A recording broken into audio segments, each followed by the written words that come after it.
صحابہ میں کوئی چیز اختلاف والی نہیں ہے، اگر وہ دلیل ہے، اجماع صحابہ حجت ہے، اس سے ثابت ہوتا ہے.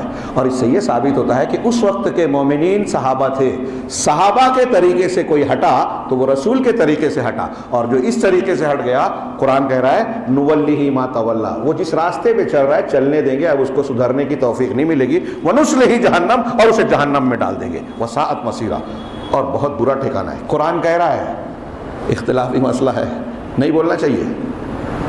ہاں، یہ اللہ رب العالمین نے کہا کہ ان رسولوں کی طرف ہم نے اس دین کی. اب الدین کیا ہے؟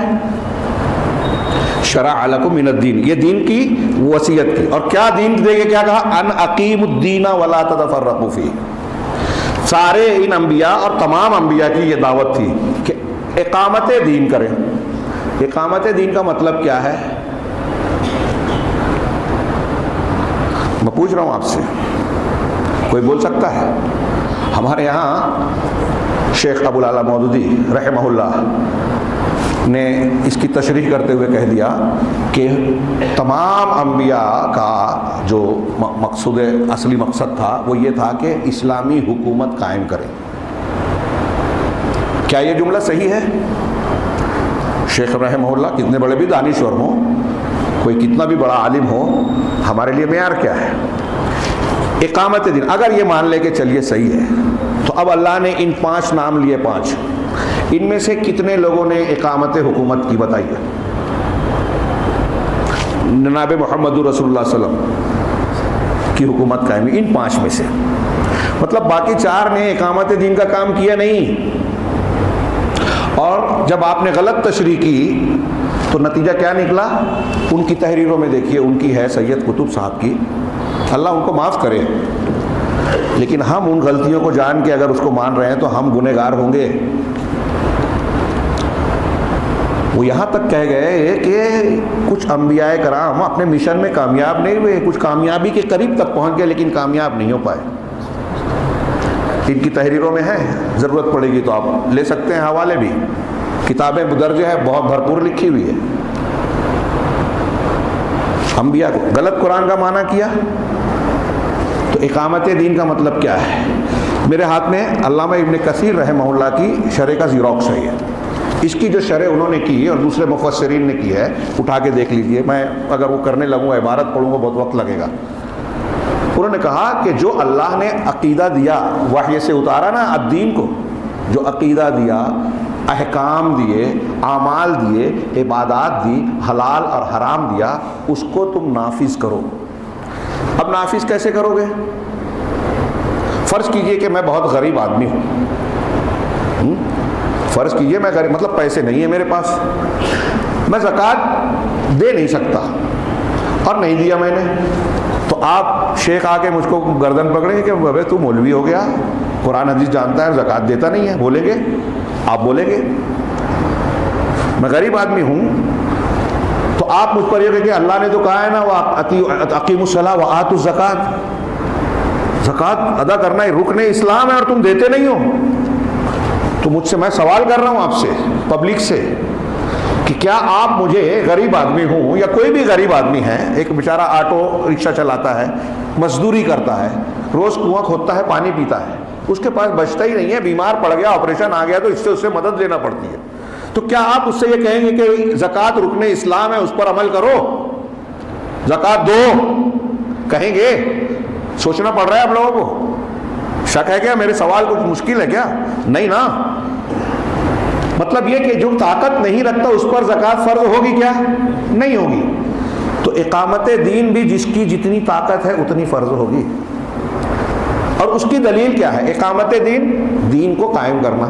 اور دین کی بنیاد توحید ہے. ابھی آپ نے سنا، بار بار سنا.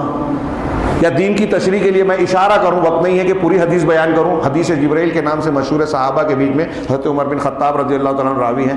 حضرت جبرائیل تشریف لائے ایک آدمی کے بھیس میں. حضرت عمر کہتے ہیں کہ ایسا آدمی تھا جس میں ہم میں سے کوئی پہچانتا بھی نہیں تھا اور اس کے کپڑے لباس پر کوئی سفر کا نشان بھی نہیں تھا. یعنی ہم میں سے پہچانتا نہیں تھا، مطلب مدینہ کا نہیں تھا تو باہر کا ہونا چاہیے، باہر کا ہوتا تو سفر کا نشان ہوتا، ایسا بھی نہیں تھا. اللہ کے رسول صلی اللہ علیہ وسلم کے سامنے دو زانو ہو کے بیٹھ گئے، سوالات کیے. آپ نے سنا ہوگا یہ حدیث، بہت بار نہیں سنی تو سنیے، پڑھیے ایمان کیا ہے؟ پہلا سوال اسلام کیا ہے، دوسرا سوال ایمان کیا ہے، تیسرا سوال احسان کیا ہے، چوتھا سوال قیامت کب ہوگی، پانچواں سوال قیامت کے علامتیں کیا ہے۔ پہلے سوال کے جواب میں اللہ کے رسول نے کہا اسلام جو 5 ارکان ہیں، شہادتین کے ساتھ نماز، روزہ، حج، زکوٰۃ، یہ 5 چیزیں بیان کی۔ ایمان کے جواب میں اس نے کہا سچ کہا، پھر اس کے بعد کہا ایمان کیا ہے، تو کہا ایمان یہ ہے، اللہ پر ایمان، فرشتوں پر، کتابوں پر، رسولوں پر، یوم آخرت پر، تقدیر کے بھلے برے پر، یہ 6 چیزوں کو ایمان میں بیان کیا۔ پھر پوچھا احسان کیا ہے، کہا تم احسان یہ ہے کہ تم اس طرح اللہ کی عبادت کرو کہ تم اسے دیکھ رہے ہو، یا یہ کہ وہ تمہیں دیکھ رہا ہے۔ کہا قیامت کب ہوگی، تو کہا پوچھنے والے سے زیادہ، ہاں جسے پوچھنے والے کو، مسئول کو پوچھنے والے سے، جس سے سوال کیا گیا ہے وہ پوچھنے والے سے زیادہ نہیں جانتا، میں بھی نہیں جانتا، آپ بھی نہیں جانتے، اللہ کے پاس ہے یہ عالم الغیب کیسے ہو سکتے۔ پھر سوال کیا کہ علامتیں کیا ہے، تو اللہ کے رسول نے اس کے کچھ جواب دیے کہ تم دیکھو گے کہ ننگے سر، ننگے پیر، گنوار قسم کے لوگ، ننگے بدن، جو بڑے اونچی اونچی عمارتیں بنائیں گے، اور ماں اپنی مالکہ کو جنے گی۔ کئی تشریح کی اس میں کہ بھائی جن بچیوں کو پیدا کر کے پالا پوسا بڑا کیا، وہ حکم چلائے گی بڑی ہو کے اپنی ماں پر۔ یہ قیامت کی نشانیوں میں سے بیان کیا گیا، اور بہت سے تشریح ہے۔ تو انہوں نے کہا صحیح کہا، اس کے بعد چلے گئے۔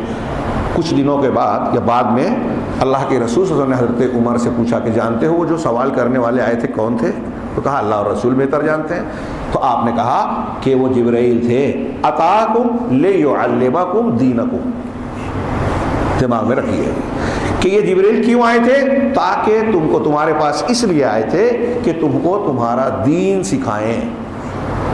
اس اعتبار سے اس حدیث کو کہتے ہیں کہ یہ ایک حدیث دین کی تمام چیزوں کو گھیرے ہوئے ہے۔ غور سے دیکھیں، آپ سوچیں گے کہ اس میں طہارت کا بیان، یہ نماز ہے نا، اب نماز کی شرط ہے غسل، وضو، ہاں، خواتین کے لیے حیض سے پاک ہونا، نفاس کی گندگی نہ ہونا، نماز روزے دونوں کے لیے شرط ہے، تو پاکی بھی آ گئی اس میں، اور اس سے متعلقہ ایسے آپ جتنے احکام ہیں تفصیل میں جائیں گے نا تو اس حدیث میں ساری چیزیں آ گئی۔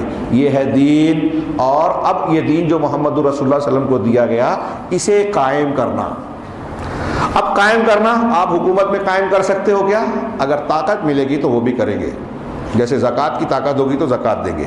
اگر ہماری طاقت نہیں ہے تو جتنا ہم کر سکتے ہیں اتنے کے مکلف ہیں، اتنا اللہ ہم سے سوال کرے گا۔ ہمارے نوجوان جو جذباتی ہیں اگر وہ یہاں ہوں تو سنیں، کچھ لوگ آگے کہتے ہیں کہ قرآن و حدیث میں یہ بھی تو ہے، یہ بھی تو ہے، یہ بھی تو ہے، ہتھیار اٹھاؤ، مسلمانوں پر ظلم ہو رہا ہے۔ مکہ میں ہوتا تھا، آپ نے اس وقت اٹھایا، اجازت ہی نہیں تھی، خودکشی کرنے کے لیے نہیں کہا قرآن حدیث نے، مسلمانوں کو نقصان۔ یہ حماس نے پہلا حملہ کیا، اس کے بعد آپ کتنے یہودیوں کو مار رہے ہیں آج، لیکن کتنے ہیں بے گناہ عام شہری مر رہے ہیں، بچے مر رہے ہیں، عورتیں مر رہے ہیں، دوائیں روک دی گئی، غذائیں روک دی گئی۔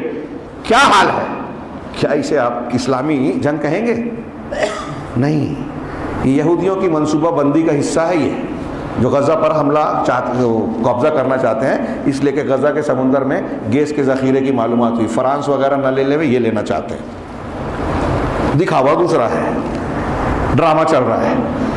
تو اقامت دین میں عرض کر رہا تھا، اب اس کو میں کہہ رہا ہوں تو کچھ لوگوں کی سمجھ میں نہیں آئے گا کہ بھئی ہم کو یہ طاقت نہیں ہے تو نہیں۔ ان انبیاء نے کتنا کیا؟ حضرت ابراہیم علیہ السلام کو اللہ کہہ رہا ہے کہ دین کو قائم کرو اور اس میں پھوٹ مت ڈالو۔ اس حکم پر حضرت ابراہیم علیہ السلام نے عمل کیا کہ نہیں کیا؟ غور کیجئے۔ سیدنا ابراہیم خلیل الرحمن، اہل علم کہتے ہیں کہ انبیاء اور رسولوں میں جس کا درجہ جتنا اونچا بتایا گیا، کیوں بتایا گیا؟ جس نے توحید کے تقاضے کو جتنا مکمل کیا، جس نے شرک کو جتنا رد کیا، جس نے لوگوں کو توحید کو کی طرف بلانے اور شرک سے منع کرنے میں جتنی قربانی دی، اس نبی کا درجہ اتنا اونچا، اور عام انسانوں میں بھی اس آدمی کا درجہ اتنا ہی اونچا ہوگا، اس جماعت کا درجہ اتنا اونچا ہوگا جو توحید پر عمل کرے گی۔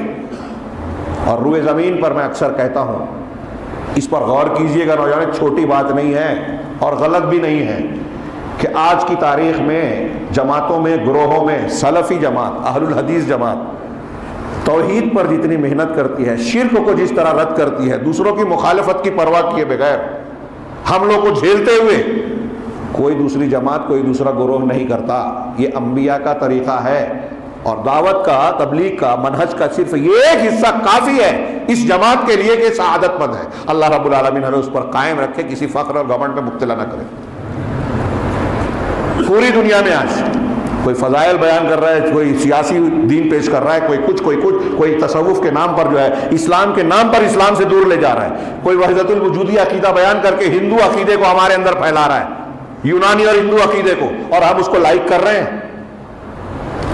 پھر سے واپس جملہ وہ بولتا ہوں، یہ جو میں جو بیان کر رہا ہوں نا، یہ میرے بھائیوں کسی کو برا لگ رہا ہے، یقین جانیے اللہ گواہ ہے، اللہ اگر میرے اندر ہو تو اس کو صاف کرے۔ کسی کا بغض، عناد اور جماعتی یا گروہی تعصب کی بنیاد پر نہیں، یہ ہماری ہدایت کا سامان ہے۔ الدین، یہ اللہ کی سب سے بڑی نعمت ہے۔ اللہ نے اتنے اہتمام سے ہم کو کہا کہ اپنے آپ کو جہنم سے بچاؤ، یہ الدین کو اختیار کرو، ہم سیریس ہی نہیں ہیں۔ وہ بچانا چاہتا ہے، ہم بچنا چاہتے ہی نہیں ہیں۔ اللہ کے رسول نے کہا کہ میری اور تمہاری مثال ایسی ہے، صحیح مسلم کی حدیث، کہ ایک آدمی آگ کو جلا رہا ہے، پرندے پروانے اس میں گر رہے ہیں، وہ انہیں روک رہا ہے۔ تم بھی ایسے ہی ہو، جہنم کی آگ میں گرنا چاہتے ہو، کودنا چاہتے ہو، میں تمہاری کمر پکڑ پکڑ کے تم کو روک رہا ہوں، تم میرا ہاتھ چھوڑا کے گرنا چاہتے ہو، قرآن حدیث ماننا ہی نہیں چاہتے، اپنی چلاتے ہو۔ تو اقامت دین، اقامت توحید کے بغیر، شارٹ میں